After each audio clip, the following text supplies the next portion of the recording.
La révolution Uber est en marche. Le secteur des transports et notamment celui des taxis est le principal concerné par ce changement à 180 degrés dans l'organisation du travail. Un service nouveau qui présente des avantages pour le confort des clients, mais certains inconvénients d'origine sociale pour les chauffeurs. Toutes les explications dans ce reportage.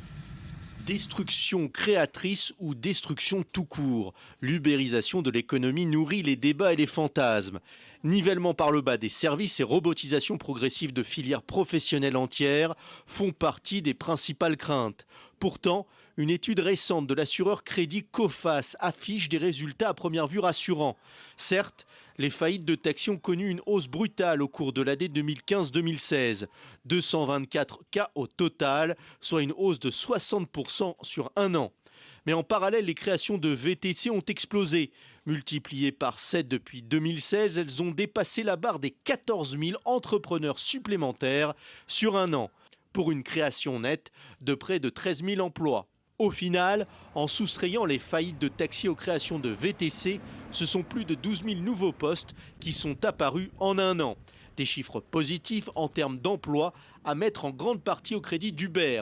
Mais derrière la statistique, la réalité sociale est moins radieuse. Précarité, faible salaire et faible rentabilité, le quotidien des VTC est aussi instable que fragile. De nombreux chauffeurs dénoncent un esclavage moderne à base de notation par les utilisateurs et blocage de l'accès à la plateforme de clients d'Uber. Autre inquiétude, à quoi ressembleront ces chiffres à l'heure de la voiture autonome ? Uber y travaille intensivement et a même lancé le concept en Californie. Autant d'interrogations qui font encore planer certains doutes sur l'efficience à long terme de l'ubérisation pour l'ensemble de l'économie.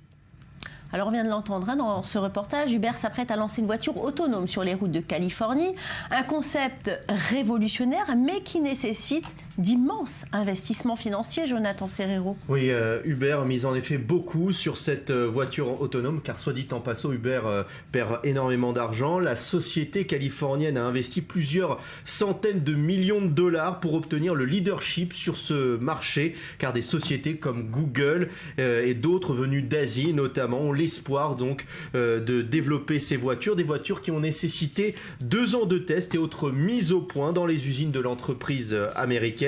Une entreprise qui a dû faire appel aussi aux compétences d'autres sociétés spécialisées dans la conception de caméras ou de lidar, le système de télédétection par laser. On va écouter tout de suite le responsable du département ingénierie et son adjoint nous en dire plus sur cette voiture du futur développée donc par Uber.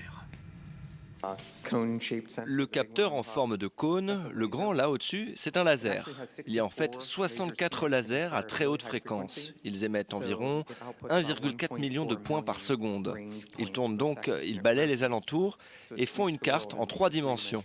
Mais ce nuage de points est en noir et blanc, ce qui signifie que vous ne pouvez pas voir des choses importantes comme la couleur du feu de circulation. Donc l'appareil photo directement en dessous est l'appareil photo pour les feux de circulation. Donc c'est une caméra couleur qui photographie beaucoup d'images par seconde et colorise ces informations. La conduite sans chauffeur est au cœur de la mission de Uber pour fournir un transport fiable partout et à tout le monde. Et nous le faisons en regardant comment nous pouvons utiliser la meilleure technologie dans le monde pour conduire en toute sécurité et obtenir une voiture qui est plus sûre qu'un humain. Alors Jonathan, cette voiture sans conducteur, elle nous a toujours fait rêver, mais avec l'apparition de cette nouvelle technologie, il va sûrement y avoir des métiers qui vont disparaître. Oui, et notamment les premiers utilisateurs d'Uber, les chauffeurs de taxi. Si certains gagnent aujourd'hui leur vie grâce à Uber, ils risquent vite de déchanter à l'avenir. Et pour cause, la transition vers des routes dominées par des voitures sans chauffeur ni pédale devrait débuter d'ici 3-4 ans pour s'achever à l'horizon 2040. D'autant que les premiers tests réalisés ont prouvé une certaine fiabilité de la voiture, malgré certains couacs d'ordre technique. Par ailleurs, les grands constructeurs automobiles semblent prêts aujourd'hui à investir le marché pour développer leur propre voiture autonome. C'est le cas de General Motors qui a investi près de 500 millions de dollars tout de même dans la société Lyft, la concurrente d'Uber. Et en mai dernier, Toyota et Volkswagen, l'allemande, ont conclu des prises de participation minoritaires dans Uber et Get Taxi, Get, la société israélienne qui rêve aussi de créer sa voiture autonome. Maintenant, il y a un mais, Valérie, les autorités entendent protéger certaines professions de l'appétit technologique des sociétés de la Silicon Valley, l'État américain vient de mettre un terme aux tests effectués par Uber sur les routes californiennes il y a de cela 2 jours et considère comme illégale l'exploitation par Uber de ces voitures autonomes sur les routes de la Californie. Et les autorités locales viennent même de suspendre les cartes grises de 16 véhicules autonomes, ce qui a donc contraint la société de services américaine de suspendre ces tests pour une durée encore indéterminée. Et les startups de livraison de repas à domicile fleurissent sur le modèle de l'américain Uber. Les travailleurs ne sont pas des salariés mais des indépendants sous le statut d'auto-entrepreneur. Alors les commandes ne cessent d'augmenter et pourtant une première société en Belgique vient de déposer le bilan. 2 interrogations se posent donc, celle de la rentabilité mais aussi celle du risque pour les salariés de ces entreprises. Plus de détails tout de suite. Un vélo, un smartphone et une bonne santé, voilà le nécessaire requis pour se lancer dans la livraison de repas à domicile. Là, l'appli va sonner jusqu'à ce que j'accepte la commande. J'accepte la commande. Et je dois me rendre le plus vite possible à cette adresse. Comme les 1300 coursiers Deliveroo de la capitale, Jean-Philippe n'est pas salarié. Il travaille comme indépendant avec le statut d'auto-entrepreneur. À son compte donc, il ne reçoit pas de salaire, mais facture une prestation de service. C'est lui qui paie ses cotisations retraite et assurance maladie. Il y trouve son compte. J'ai une grande flexibilité. Je peux travailler autant d'heures que je veux. Je travaille à peu près entre 40 et 50 heures par semaine, du lundi au dimanche, de 8h à 23h. J'ai les horaires que je veux. Ça, c'est un énorme atout. Pour continuer à se développer, la start-up vient de lever 275 millions de dollars. Le recours aux auto-entrepreneurs permet un développement rapide. L'avantage d'avoir, recours à des auto-entrepreneurs, donc les livreurs sont auto-entrepreneurs, c'est d'avoir une certaine flexibilité dans la croissance qu'on a eue et qu'on a connue. Il est beaucoup plus facile d'embarquer des livreurs indépendants que d'embaucher des employés au fur et à mesure. Une déferlante de start-up spécialisée dans la livraison à domicile a investi l'Hexagone. Mais la concurrence est là. Le Belge Take It Easy n'a pas convaincu les investisseurs. Malgré une hausse des commandes de 30%, la société a déposé le bilan. Mathieu, ancien prestataire pour cette entreprise, déchante un peu sur ce modèle économique. Statut d'auto-entrepreneur, on nous le vend comme le statut rêvé, facile d'accès avec lequel on peut se faire rapidement énormément d'argent, jusqu'à 4 000 € par mois. Le truc, c'est qu'il ne nous indique pas qu'on n'a pas de sécurité, pas d'assurance, pas de mutuelle, pas de chômage. Mathieu a alors monté un collectif de coursiers pour tenter d'obtenir la requalification du contrat des anciens de Take It Easy en CDI et ainsi leur permettre de toucher le chômage.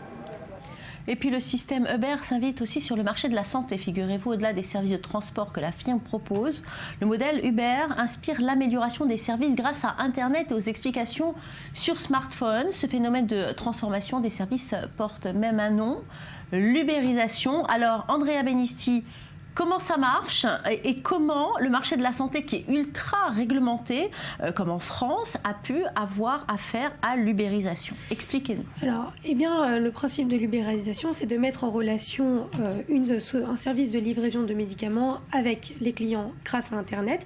Par exemple, si vous êtes chez vous, vous décidez de commander vos médicaments sur Internet par application smartphone ou encore par ordinateur et vous êtes livré chez vous. Ça vous simplifie la vie parce que vous n'avez pas besoin de vous déplacer. Ce qui, de voix moi, est super intéressant et super important, surtout pour les personnes qui ne sont pas valides. Exactement. Et puis aussi, il y a des avantages du côté des prestataires qui, eux, sont plus indépendants. Et le recours à Internet, ça coûte bien moins cher que de se déplacer. Donc le système est simple et en plus, il fonctionne.